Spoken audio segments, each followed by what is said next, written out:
আসসালামু আলাইকুম। আগে আপনারা দেখুন এই মেয়েটা কি বলে, তারপর আমি আপনাদেরকে একটি কথা বলতেছি। আসলে যে কথাটা আমি কখনো আমার চ্যানেলে কখনো এইসব ব্যাপারে আমি কথা বলি না, বাট বারবার আমার চোখের সামনে আসতেছে। আমারই দেশ, আসলে আমার দেশে মানুষের আবেগ নিয়ে, আমাদের বাঙালিদের আবেগ নিয়ে খেলতেছে। দিছে আমার পুরো শরীর যখন করছে তারা রাইখে আবার ব্লেড দিয়ে আমার গায়ে হাতে কাট দূর করছে। তারা আমার চেহারা নষ্ট করে দিতে চাইছে। সুমাইয়া বিপি আমার চর মারছে আর গায়ে অনেক ধরনের পিতল পেটে বন্ধ লাঠি দিছে। ইমরান আবার শিকার একটা কথা শুধু শিকার আসছে, শুধু ওর ওয়াইফের কথা শুধু বলছে যে একটা চর দিছে, কিন্তু একটা চর না, অনেকগুলো লাঠি এবং চর দিছে। এগুলো ওর স্বীকার করতেছে না।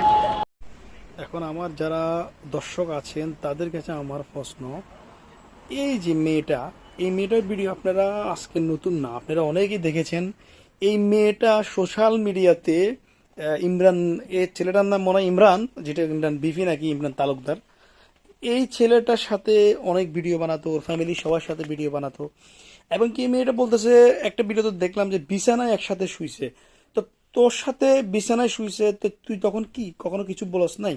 তারপরে তো তুই ছেলেটাকে কল দিতি, শুনলাম তুই ছেলেটার বাসায় গেতি, ভিডিও বানাতি। আর এমনও ভিডিও দেখছি ছেলেটার সাথে একসাথে বাইকে করে ঘুরতেছে। তো আসলে তখন ওর মা, মেয়েটার যে মা, মা কোথায় ছিল আর মেয়েটার মাইন্ড কোথায় ছিল?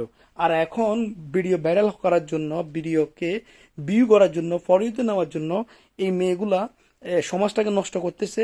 এই বিষয়ে আমি মনে করি বাংলাদেশে যে সরকারের পক্ষ থেকে ব্যবস্থা নেওয়া উচিত। শুধু এরা না, এরকম অনেক ইনফ্লুয়েন্সার আছে যারা টিকটক ভিডিও বানায়, ফেসবুক, ইউটিউবে উল্টাপাল্টা মানুষকে আবেগ নিয়ে খেলে এবং কি দেশের ক্ষতি করতেছে। এরা উল্টাপাল্টা থাম্বনেল দিয়ে মানুষকে বিভ্রান্ত করতেছে।